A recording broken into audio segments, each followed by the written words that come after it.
Got it. All right, so we are very happy to have Drs. Christina Huhn and Junko Yamamoto presenting this session called University and K-12 Collaboration, Promoting Language Study and Teacher Education Together at PSMLA's first ever virtual conference.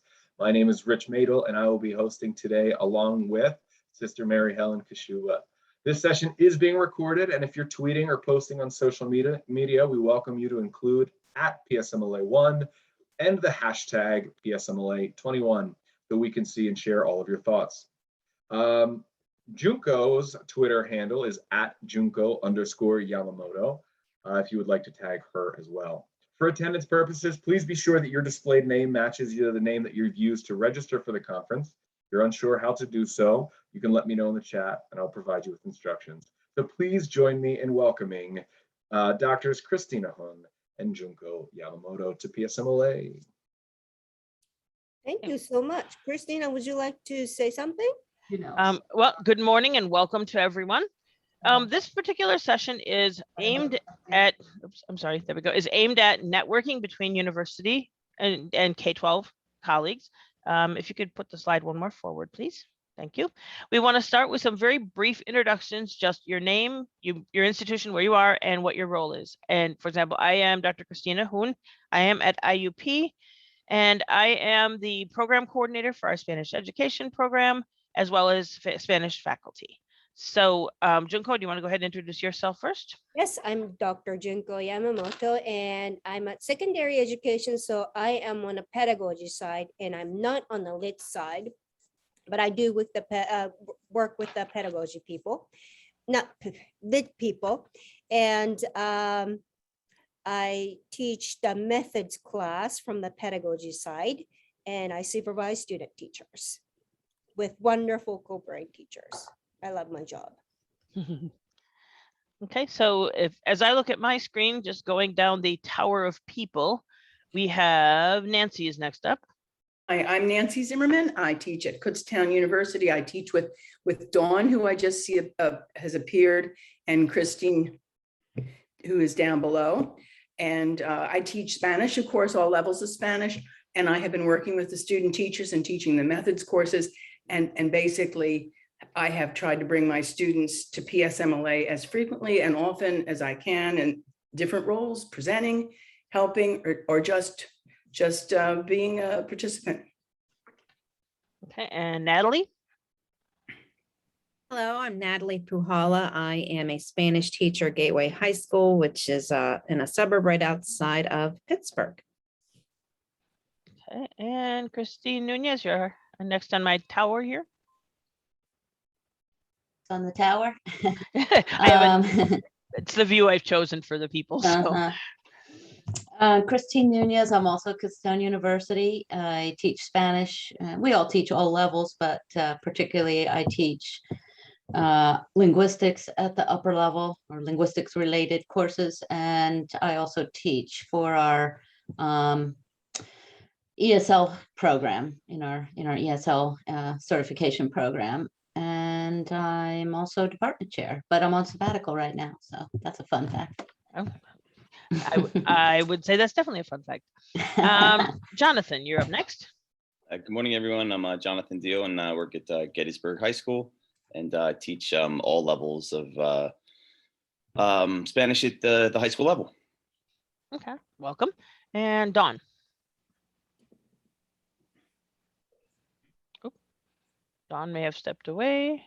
Okay, we'll go on to Karen. We'll come back to Dawn. Muted. Hi, There she goes. Hi, I'm Karen Sanita, and I teach French at Grove City Area High School.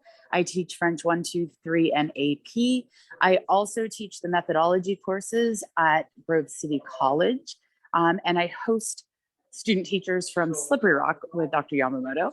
So yes, I have a whole bunch. I have a privilege of working with her, and she's wonderful. Thank you so much. So I have a lot of experience in bridging the K-12 to higher education component. Okay, great. Sherry. Hi, I'm Sherry Garrett. I teach at Downstown Area High School in York County. I teach upper level Spanish 3, 4, and AP 5. Okay, and I don't know if Dawn returned. She's just muted. Yeah, but she didn't. But if she can hear us, she would unmute, and she's not here. So, well, we'll catch up with her later. That's fine. She's there. She is there. Right. She's there, but she's muted, so I don't know if she's physically there or not. But we'll catch up with her later. All right. The reason that Junko and I thought about this session is, like Junko mentioned about her great co-op teachers, and I have the same situation. I do all the supervision. Basically, if there's something that needs to be done related to Spanish Ed around here, I do it pretty much. And being out in the schools and getting to know some of our local K-12 teachers, there are so many opportunities for collaboration between the two. The other hat that I wear here is as PLF co-editor, we have been doing Rich's article and a couple of other things regarding research in the K-12 classroom. That's one of the biggest areas where research is lacking. And the best way to get started and kind of addressing those challenges is to get K-12 and university folks connected to collaborate. So Junko, if you can go forward one slide. Okay, the challenge, and I'm kind of preaching to the choir here. You guys pretty much know these challenges. Languages are on the chopping block. There's a tendency to, teachers retiring, cut the program, rather than to fill a position. Hang on, there we go. Okay, there's a serious lack of certified teachers, and in a minute we'll see a chart that shows this problem. Languages are devalued, both K-12 and universities. Languages still don't fall in the top tier of programs that schools are interested in. Sad as that is, it's still true. University contexts, especially right now, are focused on enrollment numbers. They don't look at the value and contributions of a program, they look at numbers. And several of us are part of PASHE, and that's extremely true right now. Teacher shortages we know about, okay?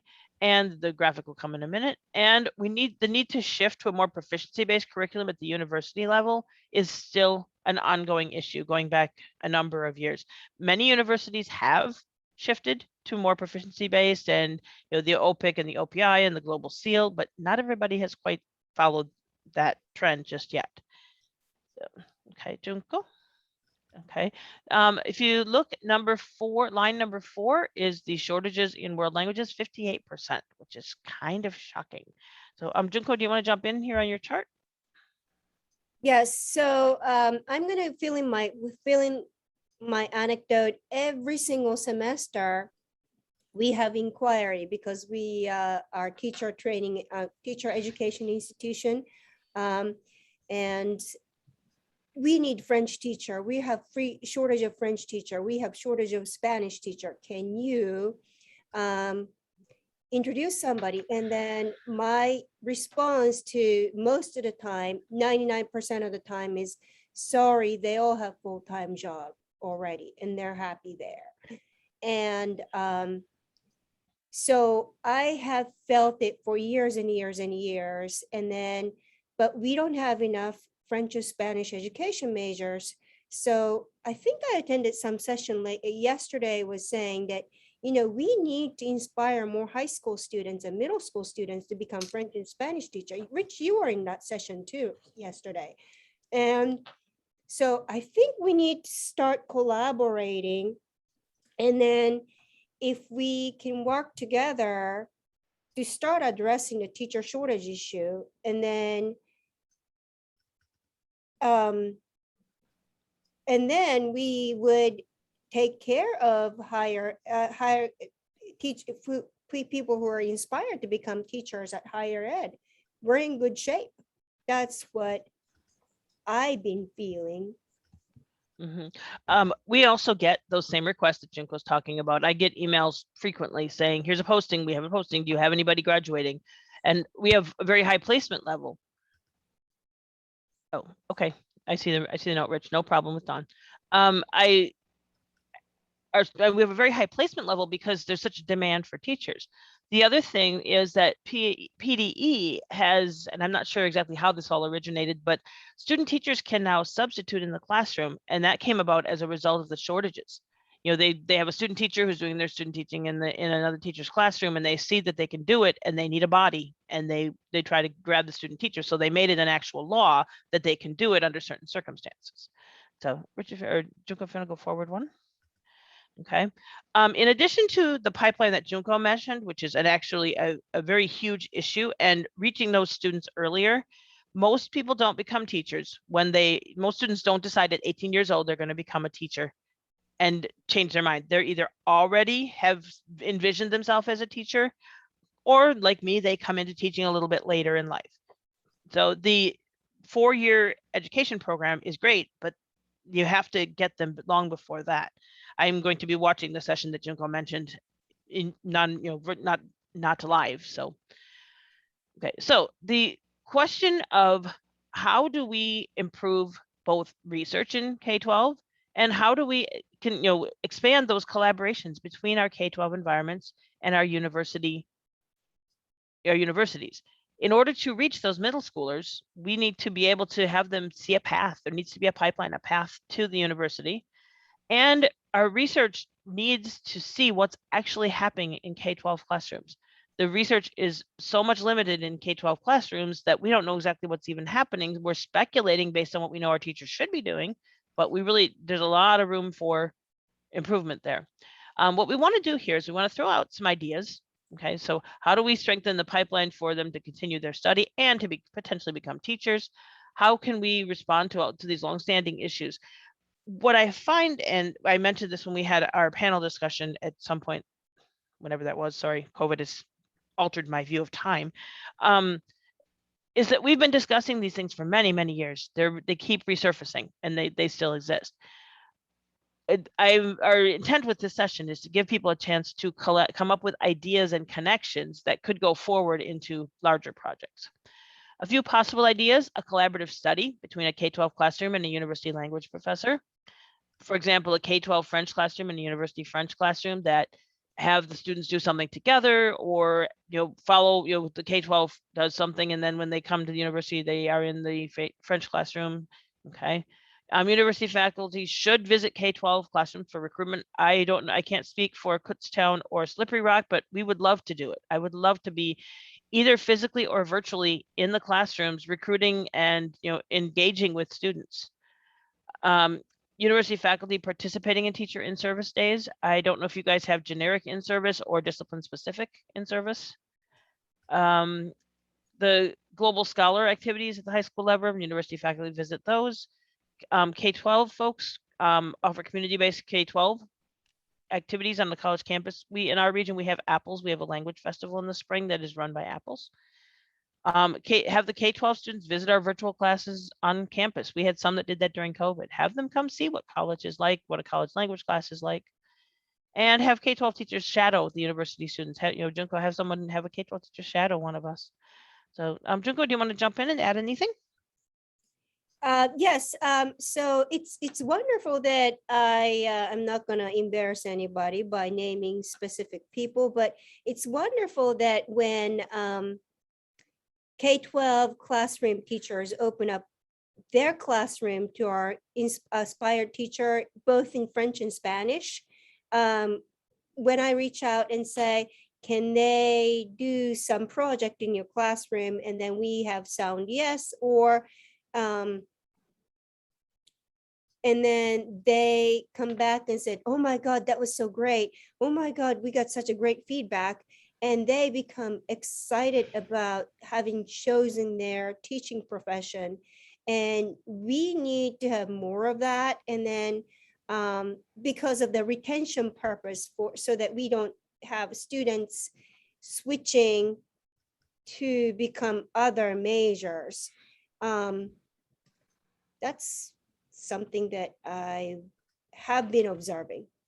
Right. We have also hosted a group of students on our campus from Franklin Regional, which is one of our local high schools.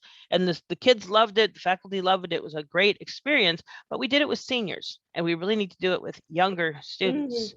So Junko, if you can forward the slide. Okay.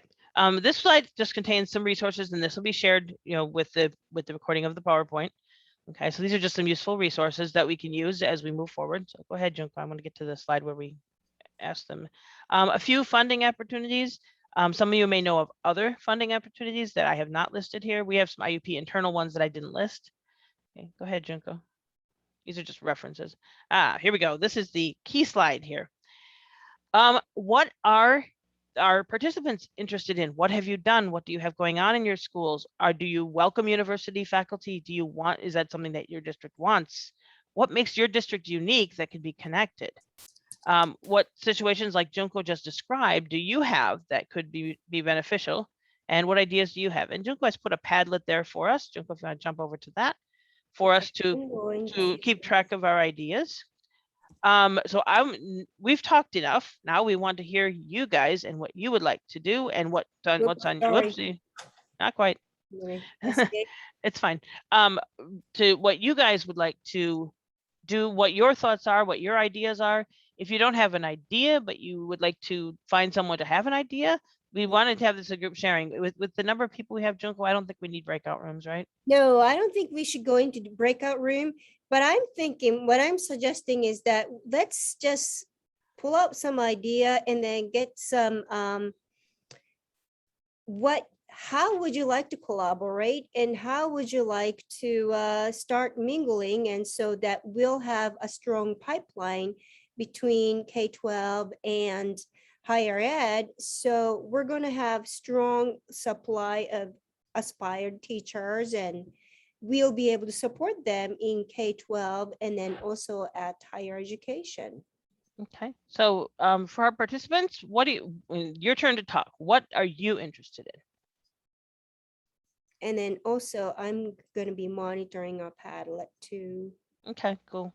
I don't actually use Padlet, so that's Junko's territory. Just basically, once you get in there, just click the plus sign and start putting your ideas. Or So you want us to write on the Padlet? yeah, you can write on the Padlet and then I can share what you have. Yeah, Junko, go ahead and do a share screen on the Padlet, and then we can Okay. use Oh, that yeah, as that's a our good jumping idea. off point. So while we're paused, Dawn, if you have them, and if you would type it in the chat, just introducing yourself. So as you get a chance. Okay, so we're going to throw the floor to you guys. What would you guys like to see from university faculty, from collaborations? What's going on in your school districts that could be connected? So I'll throw myself out here just to kind of get the conversation started. It seems to me that there are three critical time periods, and I think depending on which time period we focus on, the collaboration can be different. The first is actually making a connection with K-12 students to get them into language programs. That second time period is while they are university students, to kind of get them relationships kind of back into the classroom, but from the other side of things. And then that third piece is the retention piece, and that is once they've exited the university program and they find themselves in classrooms as educators, how can we support them there? How can the university program continue to make sure that they're successful in that role? And so, like I said, I think it kind of depends on which of those time periods we're talking about, but I do think that the university programs have a role in all three. Agreed. Can you back up? I agree with you, but can you back up to the earliest period, the first one that you mentioned? Like in your three periods, how can universities support and expand that first period? Well, so Christina, you mentioned kind of early on the idea of kind of like co-collaborating on potentially classroom-based research projects. So I think that in and of itself is getting the university, the professor, the researcher, making a connection in the classroom, and in some way kind of creating a presence in the classroom, which I think there's some washback onto the students' perception as well, of just seeing that this classroom is of value at XYZ university. Okay. So I mean, that's step one, but that's a really, even that, I'm sure there are ways to build relationships that are stronger, more meaningful, more personalized. What kind of research project, what kind of collaborative project could open the door for that? That's one of the areas, from the university perspective. Yeah, I observe in K-12 classrooms, but I'm not in the trenches day to day with you guys. God bless you all. And so what kind of project, the research tells us they give us some information, but every context is so different within Pennsylvania, what kind of projects would be beneficial? I know that one of the largest ones, and Sherry, I saw Sherry here earlier, was once we get to the point where we have seal of biliteracy, there's a huge research piece that can open up there, but we're not quite there yet. So still work in progress, I understand. So what other kinds of projects could occur where a university faculty such as Junko or sister or myself or Christine or any of us really could jump in and get the ball rolling? Can I jump in? I would love to have a project or collaboration with you all. I'm in my second year with my Spanish 4 and 5s. So we have traditional honors for college and high school, a 5 AP. We have those traditional courses, but we were able to add to our schedule a regular track Spanish 4 and 5 for those students that like Spanish class. I mean, who doesn't like Spanish class? Like, come on, it's fun.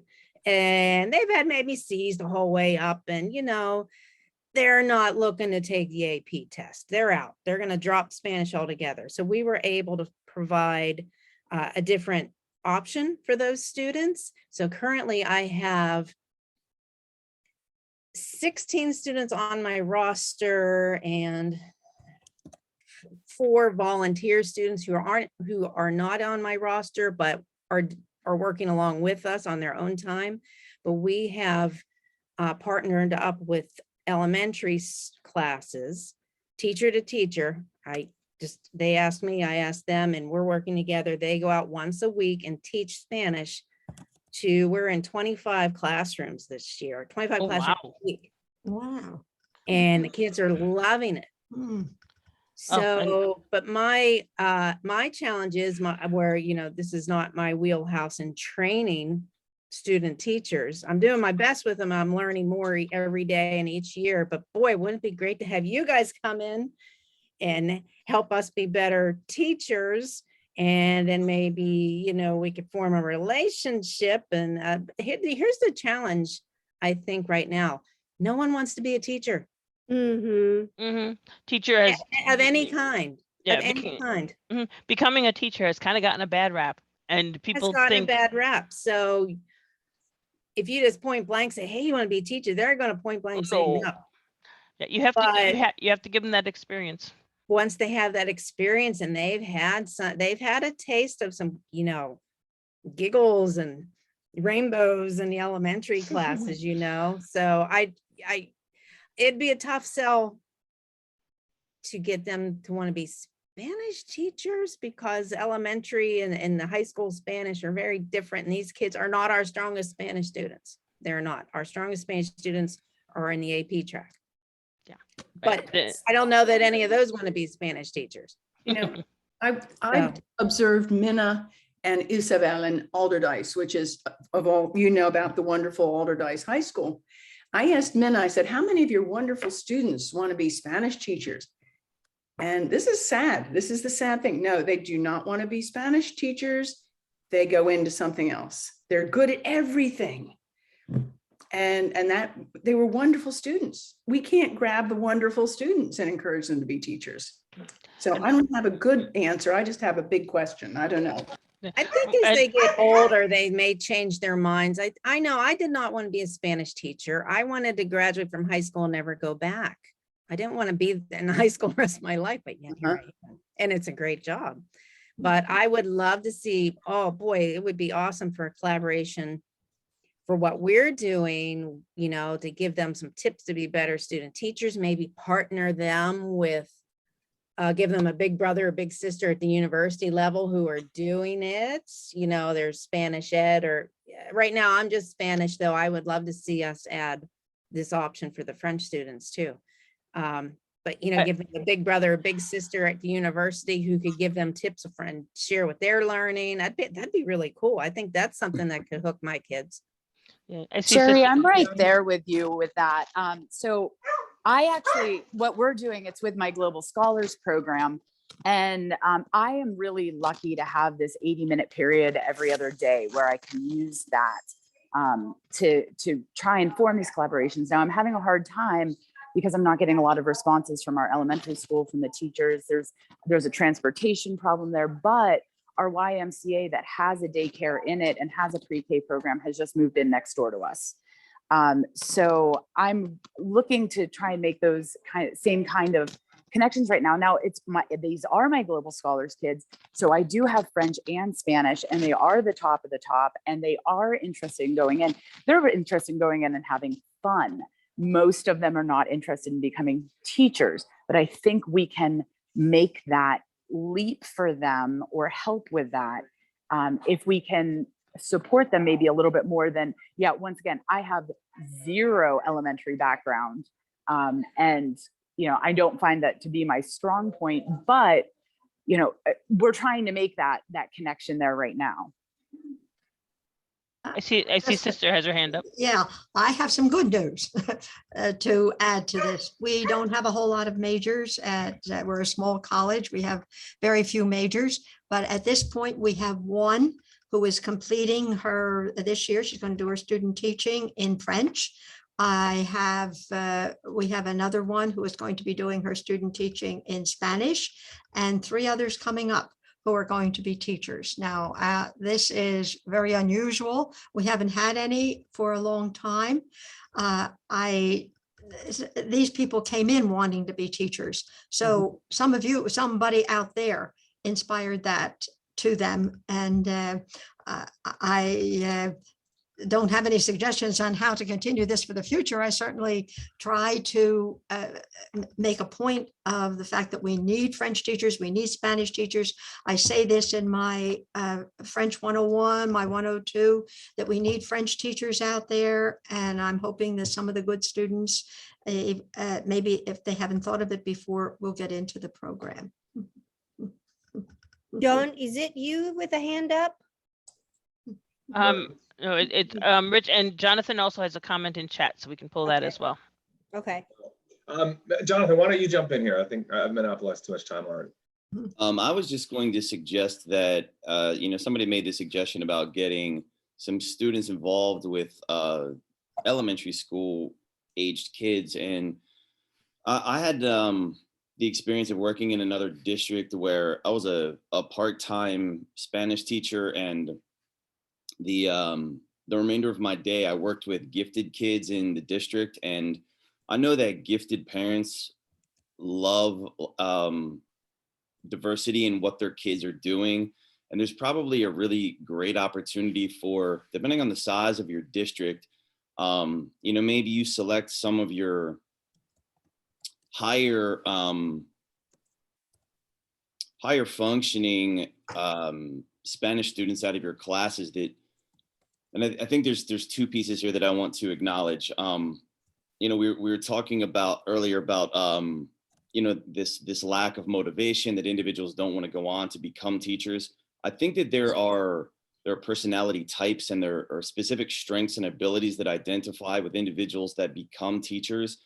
And let's be honest, there are many individuals that go into higher ed thinking, I want to be a teacher, and then they realize what teaching really is, and they decide that is not for them. And so there is a specific personality type that is necessary to become a good teacher. And so there are personality types that I think that we need to be looking for. And if you can identify, those specific students, and then maybe try and create this almost like mentorship with younger students, where the students that you've selected from high school then have this opportunity to go work with younger kids. And I think it's a difficult thing to create this idea of one individual or a couple individuals working with an entire class, which is why I think selecting maybe certain gifted students, that maybe they get the permission from the parents in advance,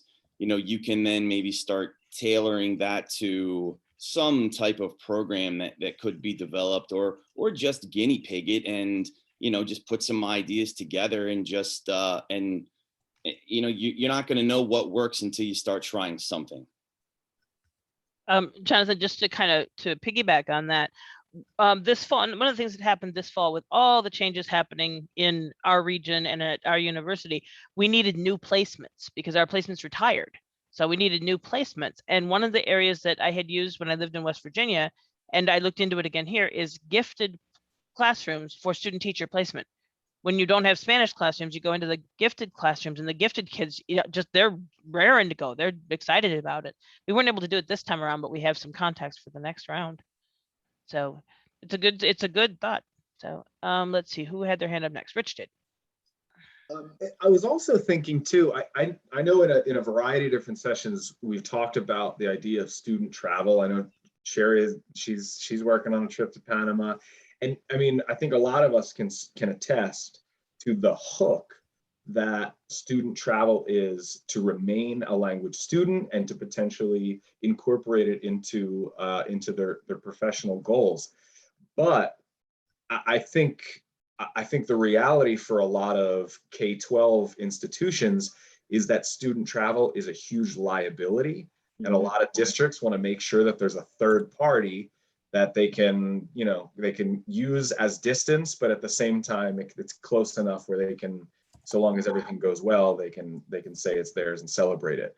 So I'm wondering if universities that already have an established student travel relationship abroad or already have student travel logistics in place, I'm wondering if it wouldn't be a good idea for these university programs to create a 9 through 12 version. Another issue for the K through 12 side is that we don't have the same kind of flexibility in terms of time away from classes that university professors do, giving, again, kind of the length of the breaks and things like that. So I'm wondering if that's not a way that you can kind of help support the younger students and get them a little bit more engaged earlier on. It's a very interesting idea. I am in charge of our Mexico program, and I'm trying to think logically how I could incorporate K-12 students into that program. I think that one would have to have more thought. The issue of traveling with minors is indeed a challenging one, but the point is well taken. It's just a matter of how would I make that work. That's our reality. It's traveling with minors. We have no other choice, and we do it. I mean, that's the thing. It happens. We make it work. Well, and then to be honest, the issue of minors comes into all of this. It comes into the scholarship. It comes into the research because they're minors. So let's see. Nancy's hand was up, and then Christine after that. Well, I think maybe Chris and I have the same thing to talk about, but I want to applaud our department chair who's underneath me in the tower here, Chris. She has done so many outreach events. I mean, we all have to work, but she gets them organized. We have high school students from all over the region. This is Allentown, Reading, all that area. They come for Day of the Dead. They come for dances. They come for plays. They come for, I mean, just the outreach that our department has in the community is outstanding. And I'm a little biased, but it really truly is. And what do I see from this? Maybe we need to do a little more research and see who is coming back to us. I have a couple in my class right now that I know were maybe hooked on something that we had as a department. And they come to the campus, they take tours, they eat with the students in the dining room. All these events, I think, are absolutely terrific. And we've taught with the first graders. I've sent my method students to the first graders in a charter school that's a bilingual charter school. I mean, now we can't weigh the benefits though. It's very, very difficult because we do it, you name it, we do it. How many teachers do we have? I think I have more this year in my two classes, that the conversation and composition class. I do see people wanting to be teachers. And I always say, you want a job, be a Spanish teacher. You want to graduate and get a job, there you go. Okay. So Christine, you're next. Just an observation in the interest of the ever disappearing time. So we have about 10 minutes left. So Christine and then Sherry. Well, Nancy did say half of what I was going to say. So Sorry. Thank you. No, that's good. But I kind of wanted to take this to a broader level because we're just talking about recruiting and preparing teachers. But the problem is bigger than waning interest in becoming teachers. It's lack of interest in studying languages in general. And, we do get lots of, well, I shouldn't say lots. I have had a number of students say, oh, I attended one of the events and that got me interested and that's why I'm here. But often we find when they get to the university, they get convinced by others that studying languages is not really marketable. What can I do with a language major? We don't have the advocates in the other disciplines. Just a side note, I serve as a judge for a local high school contest. So we consider the top high school language students from each school. There are maybe 28 to 30 students, the best students from each district. And, we look at all their essays and things that they submit and do interviews, and none of them, well, maybe every once in a while, one of them will say, yeah, I'm going to continue studying the language in college. They all have all these things they want to do, but somehow they're the best outstanding language students in their high school, but they still haven't gotten the message that you could keep doing this. It's beyond fun. It's not just something you enjoyed in high school and, well, now it's time to get serious. How do we convince kids at a young age? And maybe that's where we need to go to the schools and say, this is a serious discipline. This is not just, fiestas in class. One thing I can add to that is one thing we've been able to do at IUP is the cross-disciplinary. We approach, rather than focusing on a major in Spanish, we've approached the other disciplines and added certificates and collaborative courses, and that has drawn students from other disciplines. Just a really short anecdote. When I was in undergrad, I was advised that if you have a degree in Spanish, you can write your own ticket and do whatever you want. Not exactly true. You need the other discipline to go hand in hand with what you're doing. I'm sure you had your hand up. I did. Christina, I totally agree with you. It's so important to offer university programs to the high school students. I know Lebanon Valley every year has a competition. It definitely sucks the kids into it. They get excited about learning a language. As far as continuing language, that I really think is part of the high school programs. I mean, I currently have 20 AP students. I can guarantee all 20 will continue studying because I stress the importance of learning a language, knowing a language. I host a World Language Career Symposium every spring.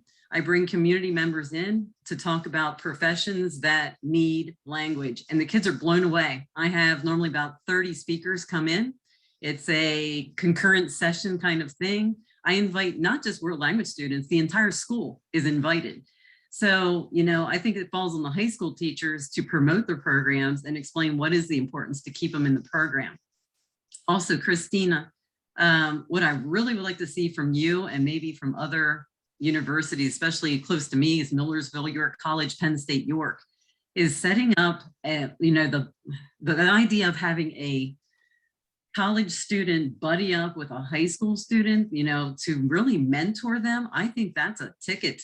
And we could do it through Zoom sessions. I mean, I think that is a phenomenal way to get our students hooked on why become a teacher, because honestly, our kids don't know. I meet with, I talk to every class, these are the benefits of being a teacher. Yeah, it's tough.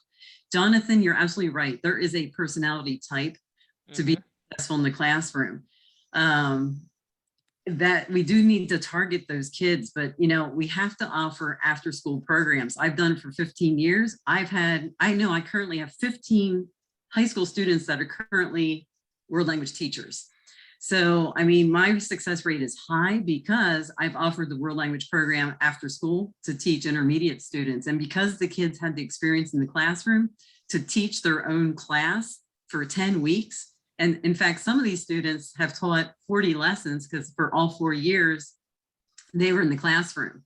So, and a lot of students never ever thought they'd become a teacher. I know I didn't. I said I would never become a teacher. And here I am, 31. So it's just important to offer those programs to find who is that person in the high school that's willing to develop the program. I mean, I can explain to people how to do it, but you need someone that's willing to dedicate their time to promote the program.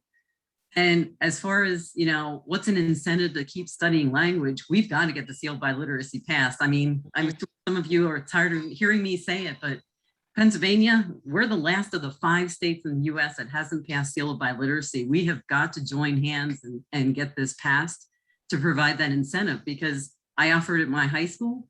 The kids are so excited to earn a certificate, a medal. They get a printout. They take the Apples test or the AP exam. They get literally a printout of the proficiency levels. And I'm like, take it to the employers. Your employers are looking for you. So we have to do a better job at the high school level. And, you know, any support from the university, but Christina, I really think it falls into the high school level lap to promote language and get these kids interested. Because like you said, if you wait till they're a senior, it's too late. We've got to hit sophomore, juniors. So I was going to jump in on the comment about seal of biliteracy. The seal of biliteracy at the K-12 level leads to the global seal of biliteracy, and I think universities need to embrace that option as well. They can do the global seal, and Sherry, correct me if I'm wrong here, they can do the global seal without having done the seal of biliteracy, but we need to harness that, because if a student has a seal of biliteracy, they've got a solid proficiency level coming into the university. We're looking at potentially using different things like the Apples testing in different ways. It's all under discussion at the moment. So I would like to ask a quick favor while we continue our conversation. Please put your email in the chat, because as we hoped, this conversation has led to some interesting ideas, but we're not going to solve the problems of the world in 45 minutes. So if you are interested, we would like to contact you after the session to continue the discussion. I'm capturing the emails from the chat, Junko. So if you would add it. So anybody else? Sherry, did you have more comments, or did your hand just not get put down? I do, since you're mentioning the global seal, just so everyone's aware the difference. The global seal of biliteracy, the minimum you need is intermediate mid proficiency. So that, like, they have 3 different tiers in the global scholar or global seal of biliteracy. So there's 3 different tiers. The lowest is intermediate mid. If students earn the seal of biliteracy through Pennsylvania, once it gets passed, it would be an intermediate high or higher. So I actually, this past year, I said, you know what? Several of my kids got a 3 on the AP exam. That's intermediate mid. So I actually had 9 students earn a global seal of biliteracy. I had another 8 earn the Dallastown seal of biliteracy. So I had 2 different tiers. I had the intermediate high advanced kids and the intermediate mid. And I blew that up in the press saying, hey, here I had 17 students earning a seal of biliteracy because they are bilingual. And it really opened the eyes of administration and the community. And I've had, you know, several community members saying, wow, I never realized you could go through high school and be proficient. So I just think it's so important that we get the seal of biliteracy. It's really our next stepping stone. So, Junko, if you want to pop back over to the PowerPoint and give everybody our emails, just I'm watching the time is what I'm doing. Okay. At the university level, honestly, Sherry, if we had students coming in at intermediate, mid-intermediate, high, we would be over the moon. We get so many students who had 3-4 years in high school and they're starting over in 101. That's right. So I would be more, I do the placement for our department, and I would love to see somebody come in with those levels on a consistent basis. And I think that is key to encouraging more people to study, encouraging them to continue, because, hey, I got the seal of biliteracy and look what I've got. And, oh, gee, look what the university offers. I can get credit for this. I can get these options now that I have the seal of biliteracy. All right. And with that, on behalf of PSMLA, we want to thank everybody for attending this session with Drs. Christina Huhn and Junko Yamamoto. We welcome and encourage your feedback on our sessions. Please use the link either in the PDF program, or Sister has put it in the chat to give this session feedback. The recording of this session will be available to the conference registrants after the event. And as a reminder for teachers of Pennsylvania, in order to qualify this session for Act 48 credit, you must complete the Act 48 reflection form. We ask that you do that within 72 hours of the session completion. And so thank you, everybody, and enjoy the rest of our virtual conference. This was wonderful. Thank you very much. Thank you very much. Thanks. Thanks.